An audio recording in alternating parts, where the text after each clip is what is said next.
Good morning everyone. आज हम अर्धचालक जो सिद्धांत हैं फिज़िक्स की उनके बारे में वार्ता करेंगे। ये जो सिद्धांत हैं मूल रूप से एमएससी प्रीवियस की सिलेबस के अंदर रखे गए हैं। करीब करीब समस्त विश्वविद्यालय का जो सिलेबस है एमएससी प्रीवियस का, उसमें हम सेमीकंडक्टिंग जो डिवाइसेज हैं, सेमीकंडक्टर डिवाइसेज हैं, उनके बारे में पढ़ते हैं। चाहे वो सेमीकंडक्टिंग डायोड हो, ट्रांजिस्टर हो, एफईटी हो, मॉसफेट हो, सोलर सेल्स हों, और अभी नई जो वो ब्रांचेज आ रही हैं फोटोनिक डिवाइसेज हों, सब जगह जो सेमीकंडक्टिंग मटेरियल है वो हमारे लिए इम्पोर्टेंस रखता है। शुरुआत से अगर आप देखें तो चूँकि अब आप एक स्पेशलाइज्ड फील्ड में एंटर हो गए हैं, इससे पहले तो आप शायद एक तिराहे पर थे कि फ़िज़िक्स या केमिस्ट्री या मैथ्स, पर अब आपने एक डायरेक्शन चुन ली है कि भाई मुझे अपना जो कैरियर है वो फ़िज़िक्स में बनाना है। उससे भी पहले बिफ़ोर वी स्टार्ट एकेडमिकली, अभी हाल फिलहाल हम जिस दौर से गुज़र रहे हैं वो थोड़ा सा अलग है, पर रियली चैलेंजिंग है। नई चीज़ें हमेशा आपकी पर्सनैलिटी में एक नया निखार लेके आती हैं। इस तरह का भाव अगर आप अपने मन में रखेंगे तो निसंदेह आप लाइफ में सफल रहेंगे, क्योंकि ये जो कोरोना का दौर चल रहा है ये भी हमें बहुत सारे डिसिप्लिन सिखा के जाएगा। तो इसमें सबसे पहले तो आप फ़िज़िक्स के विद्यार्थी हैं। फ़िज़िक्स मैं ये मानता हूँ कि आप अगर एमएससी फ़िज़िक्स में एडमिशन लेते हैं तो इसका मतलब आपका झुकाव कहीं ना कहीं भौतिक शास्त्र जो विषय है उसकी ओर है। और वैसे तो ये विषय बड़ा रूखा सा माना जाता है, बड़ा टिपिकल सा माना जाता है, जिसको समझ में नहीं आए, और एक बार जब समझ में आने लग जाता है तो बड़ा इंटरेस्टिंग भी है, मैं आपको यकीन के साथ कह सकता हूँ। क्योंकि मेरे जो अनुभव हैं बड़े टिपिकल से हैं फ़िज़िक्स के साथ, वो यदि मौका मिला तो शेयर करेंगे कभी आपसे। हाल फिलहाल अगर अपने टॉपिक के ऊपर आएँ, अगले आने वाले 2-3 दिनों तक हम इसी तरह के लेक्चर्स या इसी तरह की टॉक्स के ज़रिए एक दूसरे से संवाद करने का प्रयास करेंगे। जितने भी इलेक्ट्रॉनिक्स में काम में आने वाले कंपोनेंट्स हैं, आपने देखा होगा रेजिस्टेंस सबसे पहले, प्रतिरोध जिसको आप लैब में कहते थे, उसके बारे में आपने सुना होगा। ओम के नियम के ज़रिए, ओम का नियम, ओम्स लॉ जिसको कहते हैं, according to Ohm's law at a fixed temperature, if you plot a graph between voltage applied across the resistance versus the current flowing through it, you find it is a straight line। जब कभी भी हम धारा और उस प्रतिरोध के सिरों पर लगाए गए विभव के मध्य ग्राफ खींचते हैं तो ये एक सरल रेखा आता है। और ये देखा गया कि सभी प्रतिरोध तारों के लिए ये सरल रेखा की जो स्लोप है, जो ढाल जिसको हम कहते हैं सामान्य गणित की भाषा में, वो अलग अलग होती है। इस आधार पर शायद वैज्ञानिकों को ये महसूस हुआ कि भाई अलग अलग जो वायर हैं, जिनको बाद में रेजिस्टेंस नाम दे दिया गया, इनके कैरेक्टरिस्टिक्स अलग अलग है। और उसके आधार पे ये जो ब्रांच है वो थोड़ी सी डेवलप हुई। फिर धीरे धीरे जब हमने उस वायर को कॉइल के रूप में लपेटा तो उसके इफ़ेक्ट अलग देखने को मिले, जिसको पढ़ने के लिए हमने फैराडेज की laws of electromagnetic induction, Lenz का नियम, और उसके बाद में एक नई चीज़ सामने आई, नई एंटिटी या नई क्वांटिटी फ़िज़िक्स की, हम इलेक्ट्रॉनिक्स की हमारे सामने आई, जिसको कि हमने इंडक्टेंस कहा। तत्पश्चात ये देखा गया कि दो चालक तारों या दो चालकों के बीच में अगर कोई कुचालक माध्यम हो तो वी आई कैरेक्टरिस्टिक्स या वोल्टेज और करंट की इक्वेशंस के बारे में भी आपने पढ़ा। अलग तरह की होती हैं जिसको कि हम कैपेसिटर के नाम से जानते हैं। तो इस तरह से अभी तक जितनी भी कैलकुलेशंस हमने की हैं छोटी क्लासों में रेजिस्टेंस, इंडक्टेंस, कैपेसिटेंस के इर्द गिर्द की हैं, या फिर हमने डायोड और ट्रायोड या छोटी क्लासों में डायोड और ट्रांजिस्टर को लेकर वी आई कैरेक्टरिस्टिक्स के बारे में पढ़ा होगा। शुरुआत अगर हम करें, एक ब्रॉड कैटेगरी बनाना चाहें, तो रेजिस्टेंस, कैपेसिटेंस और इंडक्टेंस, ये जो 3 कंपोनेंट्स हैं, इनकी जो वैल्यू है वो ऑलमोस्ट ऑल फिक्स्ड रहती है। अगर 1 माइक्रोफैरेड का कैपेसिटर है तो उसका बिहेवियर हर वोल्टेज के लिए 1 माइक्रोफैरेड का ही रहेगा। उसकी वैल्यू या उसके अंदर स्टोर्ड जो चार्ज है या उसके अक्रॉस करंट की जो है वैल्यू है वो फिक्स रहती है। जबकि एक डायोड की अगर वी आई कैरेक्टरिस्टिक्स आपने देखी हो तो वो न केवल उसके ऊपर लगाए गए वोल्टेज की पोलैरिटी का मतलब है कि हम पॉजिटिव नेगेटिव किस तरह से जोड़ते हैं उस पर निर्भर करती है, बल्कि वैल्यू पर भी निर्भर करती है। शुरुआत में अगर ये पैराबोलिक है तो बीच में स्ट्रेट लाइन है, तो बाद में सैचुरेटेड लेवल पे भी चली जाती है। यानी कि एक ही डायोड अलग अलग वोल्टेज रेंज में अलग अलग रजिस्टिव बिहेवियर शो कर रहा है। इसको बोलते हैं वेरिएबल रेजिस्टेंस बिहेवियर। तो ये जो वेरिएबल रेजिस्टेंस बिहेवियर है, ये वैज्ञानिकों के लिए जो ऑटोमेटिक डिवाइसेज बनाने की प्रक्रिया है, शायद पहली बार वैज्ञानिकों के दिमाग में जो चीज़ें क्लिक की वो वहाँ से की जब उन्हें पता लगा कि भाई किसी भी डायोड के एक एंड को जब हम पॉजिटिव से जोड़ते हैं, दूसरे को नेगेटिव से, तो उसमें से करंट फ्लो होती है, उल्टा कर दें तो उसमें से करंट फ्लो नहीं होती। रेजिस्टेंस में ऐसा नहीं होता। इसलिए उनको शायद ये संबल मिला कि वो कोई ना कोई ऑटोमेटिक डिवाइस बना सकते हैं, क्योंकि मैकेनिकल जो एफिशिएंसी है या मैकेनिकल जो स्विच होते हैं उनकी एक लिमिटेशन होती है। उनसे हम जितनी एक्यूरेसी हम चाहते हैं या डिमांड करते हैं वो शायद नहीं प्राप्त कर सकते। ये शायद बहुत पहले वैज्ञानिकों ने फोरसी कर लिया था, दूरदृष्टि थी उनकी ऐसी।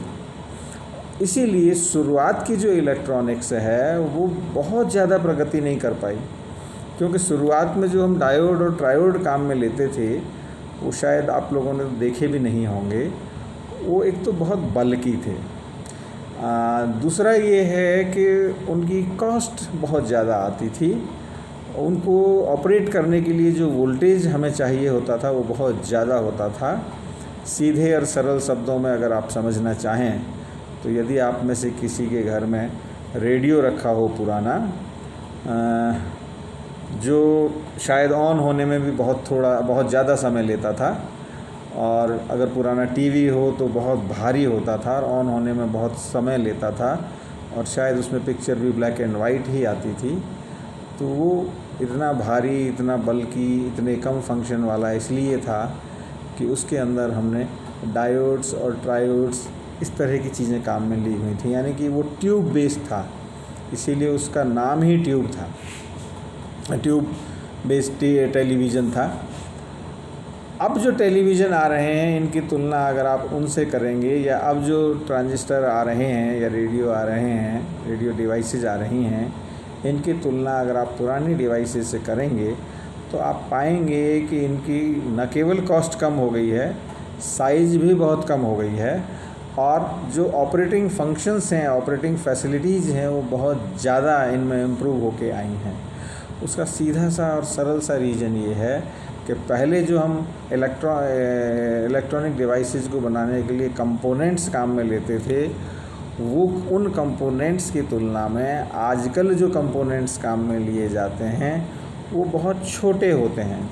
एक छोटी सी चिप, आप देखिए कि किसी भी कंप्यूटर में अगर आप चिप देखेंगे तो उसकी जिसको कि आप उसका CPU कहते हैं, उसकी साइज़ सबकी फ़िक्स है, कोई सी कंपनी का हो वो एक स्टैंडर्ड साइज़ का है, परंतु उसमें जो इंटीग्रेट किए हुए सर्किट्स हैं उनकी संख्या का फ़र्क होता है।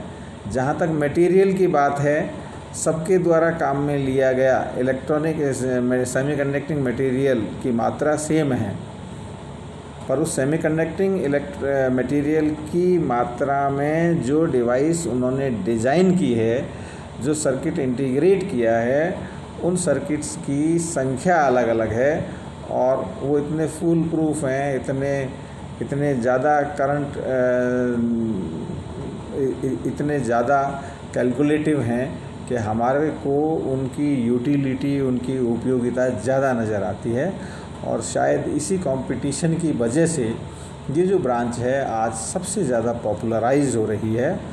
और कंप्यूटर यूँ समझ लीजिए कि आज करीब करीब हर मध्यम या मध्यम से नीचे वाले व्यक्ति की जेब में रहता है, क्योंकि एक नॉर्मल जो मोबाइल आपके पास है जिसकी कीमत आज की तारीख में 5,000 या उससे ज़्यादा नहीं है, एवरेज देखें तो, वैसे तो 20-25 हज़ार 50 हज़ार तक के मोबाइल सेट्स भी आपको मिलेंगे।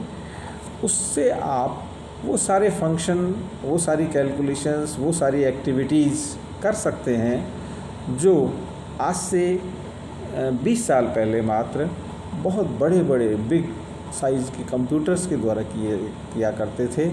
और वो सुविधा केवल जो डेवलप्ड कंट्रीज़ होती थी, अमेरिका या बड़े बड़े जो देश होते थे, वहीं होती थी।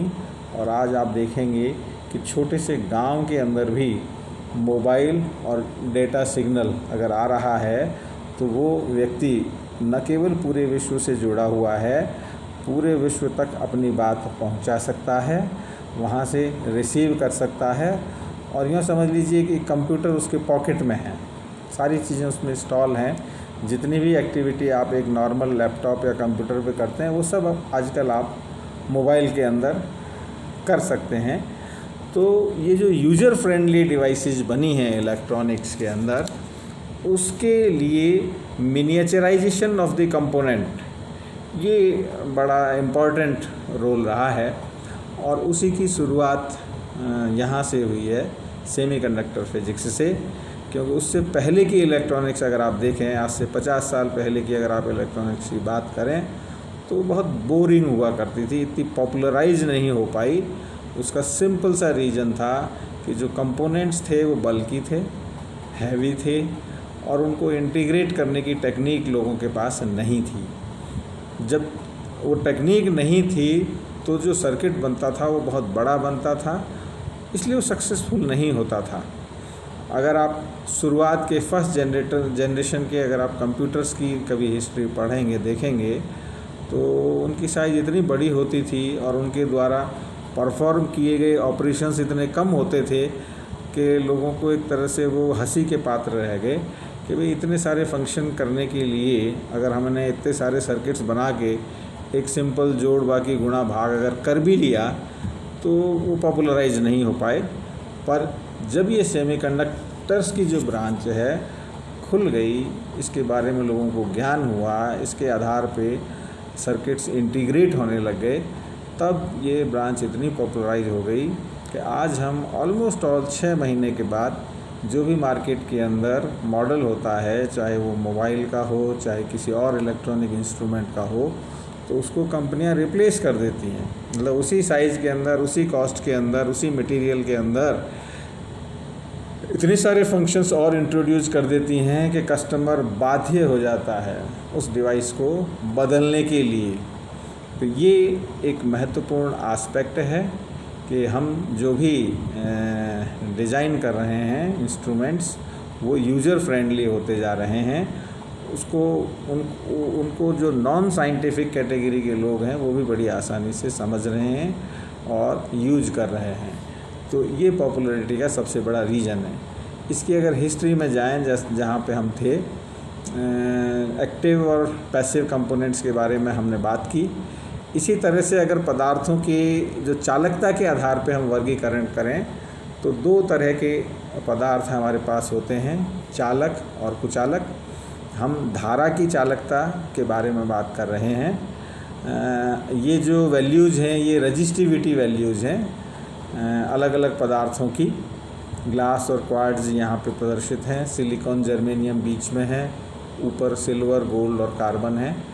तो सिलिकॉन और जर्मेनियम ये जो बीच में हैं, इनकी रेजिस्टिविटी वैल्यू जो आपके सिल्वर गोल्ड इनकी तुलना में तो बहुत ज़्यादा है। रेजिस्टिविटी ज़्यादा होने का मतलब है कंडक्टिविटी कम, और ग्लास और इनकी तुलना में बहुत कम है। रेजिस्टिविटी कम होने का मतलब कंडक्टिविटी ज़्यादा। सीधे और सरल शब्दों में कहें तो सिलिकॉन और जर्मेनियम की चालकता ग्लास, क्वार्ट्ज इन वस्तुओं की तुलना में बहुत ज़्यादा है। परंतु यदि हम तुलना करें सिल्वर, गोल्ड या इनसे, तो इसकी तुलना में बहुत कम है। इसलिए ये जो नई श्रेणी के पदार्थ वैज्ञानिकों के सामने आए, इनको नाम दिया गया अर्धचालक। महत्वपूर्ण बात ये है कि इन अर्धचालकों की जो चालकता है वो 0 डिग्री केल्विन पे ये भी कुचालक कैटेगरी में होते हैं। कुचालक कैटेगरी का मतलब है कि ग्लास और इसके समकक्ष आ जाते हैं। तो आप यूँ कह सकते हैं कि 0 डिग्री केल्विन पे 2 ही कैटेगरी हैं हमारे पास, सुचालक और कुचालक। परंतु जैसे जैसे ताप बढ़ाते हैं इनकी चालकता बढ़ती है, यानी कि सिलिकॉन और जर्मेनियम की चालकता बढ़ती है।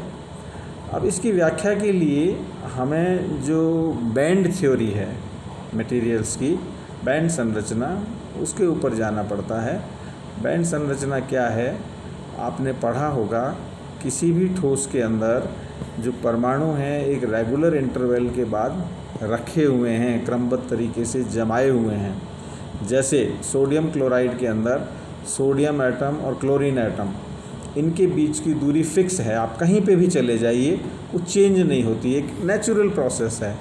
और ये मान के चलिए कि नेचर, प्रकृति से ज़्यादा परफेक्ट कोई भी नहीं है। वरना किसी भी मशीन के लिए, किसी भी रोबोट के लिए, किसी भी साइंटिफिक एक्टिविटी के द्वारा हम इतनी परफेक्टनेस के साथ 2 या 2 से अधिक एटम्स को अरेंज कर ही नहीं सकते।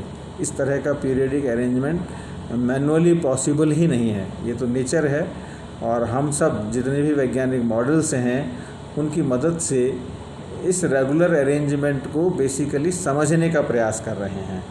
जितने भी प्रैक्टिकल्स हैं जिनको आज हम बहुत हाई-फाई प्रैक्टिकल्स कहते हैं, उन सब का मोटिव, उन सब के जो डाटा हैं, बेसिकली इस जो स्ट्रक्चरल बिहेवियर है उसको समझने का प्रयास करने की ओर एक कदम मात्र है।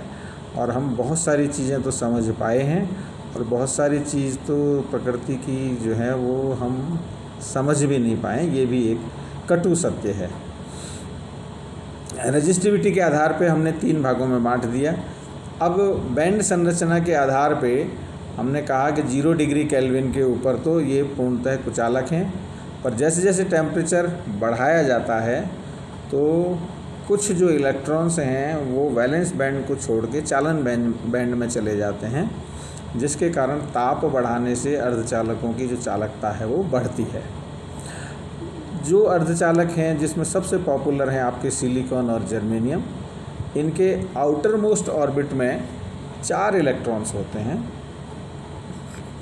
अब यदि हम इसमें तीसरे समूह की अशुद्धि मिला दें तो 4 में से 3 के साथ तो सहसंयोजी बंध बन जाएंगे, चौथी एक वैकेंसी रह जाएगी जिसको वैज्ञानिकों ने नाम दिया होल। तो होल एक तरह से संरचना पूर्ण होने में एक इलेक्ट्रॉन की कमी के कारण ये कहा गया कि इसका जो बिहेवियर है वो एक पॉजिटिव चार्ज की तरह है।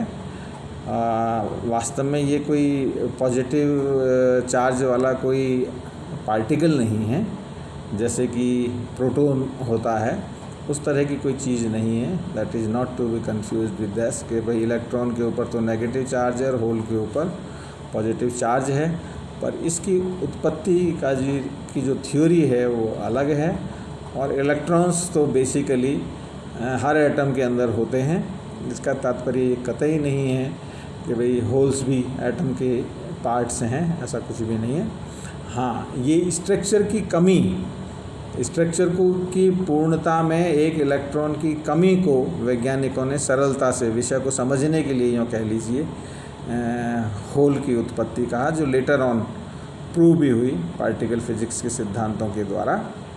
हाल फिलहाल हम ये मान सकते हैं कि इस कमी का मतलब एक होल की उत्पत्ति हुई, और यहाँ पर जो चार्ज कैरियर्स हैं वो मेजॉरिटी में अब होल्स हो जाते हैं, क्योंकि जब कभी भी हम इम्प्योरिटी मिलाएंगे तो वो मान लीजिए माइक्रोग्राम में है या नैनोग्राम में भी है तो इवन, तो उसमें नंबर ऑफ़ इम्प्योरिटी है, पर इम्प्योरिटी एक होल क्रिएट हुआ है।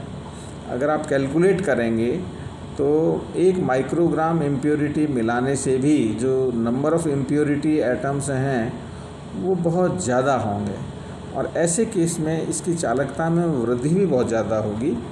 आप न्यूमेरिकल कैलकुलेशंस करके इस चीज़ को अगर वेरीफाई करेंगे तो जो किताब के पीछे आपकी टेक्स्ट बुक्स होती हैं उसमें जो न्यूमेरिकल क्वेश्चंस दिए होते हैं बेसिकली वो इसी बात की प्रैक्टिस है, जिससे आपको ये अंदाज़ा हो कि हमने इसमें मिलाया तो मात्र 1 माइक्रोग्राम इम्प्योरिटी है, पर उस एक माइक्रोग्राम को मिलाने से जो होल की जो कंसंट्रेशन है वो कितनी ज़्यादा बढ़ गई, हमारे जो चार्ज कैरियर्स हैं वो कितने ज़्यादा बढ़ गए, और वो बेसिकली इसकी चालकता की वैल्यू को गवर्न करने के लिए काफ़ी महत्वपूर्ण होते हैं। और इसी गुण का फ़ायदा उठाकर वैज्ञानिकों ने इसको जितनी भी इलेक्ट्रॉनिक डिवाइसेज हैं उनको बनाने में काम में लिया गया। अब यदि हम 5वें समूह की इसी सिलिकॉन के अंदर अशुद्धि मिलाएं तो 5 इलेक्ट्रॉन है आउटर मोस्ट ऑर्बिट में, 5 में से 4 के साथ तो कोवैलेंट बॉन्ड बन गया, 5वां जो इलेक्ट्रॉन है उसका किसी के साथ बंध बनेगा नहीं, तो पर इम्प्योरिटी एटम 1 इलेक्ट्रॉन एक्सेस मिल जाएगा हमें। तो यानी कि जितनी भी आप अशुद्धियाँ मिलाएंगे उतने ही इलेक्ट्रॉन आपके एक्सेस में आ जाएंगे, तो उसमें धारा के एक्सेस में इलेक्ट्रॉन्स हो जाएंगे, या मेजॉरिटी करंट जो कैरियर है वो मेनली किन के कारण होगी, इलेक्ट्रॉन्स के कारण होगी, जबकि पी टाइप के मटेरियल में करंट जो कैरी की जाएगी वो मेनली होल्स के द्वारा की जाएगी। अब देखिए ये तो इंडिविजुअली पी टाइप के मटेरियल और एन टाइप के मटेरियल की बात हुई। अब यदि हम इन पी टाइप और एन टाइप के मटेरियल्स को मिक्स करें, मिक्स करना इतना सरल नहीं होता, वो भी अपने आप में एक बहुत बड़ा विषय है। बहुत सारे मेथड्स होते हैं जिसके आधार पे हम इसको मिक्स करते हैं। कैसे? जब कभी भी हम whenever we join or fuse together P and N type materials, then they behave in a very different way, producing what is generally known as a PN junction. मैंने कहा ना कि मिक्सिंग के बहुत सारे मेथड्स हैं। अगर हम एक सिंगल चिप लें जिसकी एक साइड से अगर पी टाइप की इम्प्योरिटी,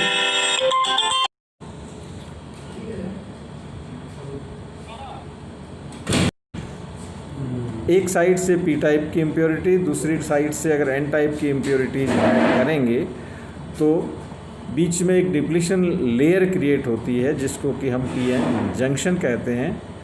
इस पीएन जंक्शन की जो विड्थ है इसमें ऐड किए गए इम्प्योरिटी एटम की कंसंट्रेशन के द्वारा निर्धारित होती है, और यही सबसे बड़ा मैथमेटिकल टूल था जो वैज्ञानिकों के हाथ लगा।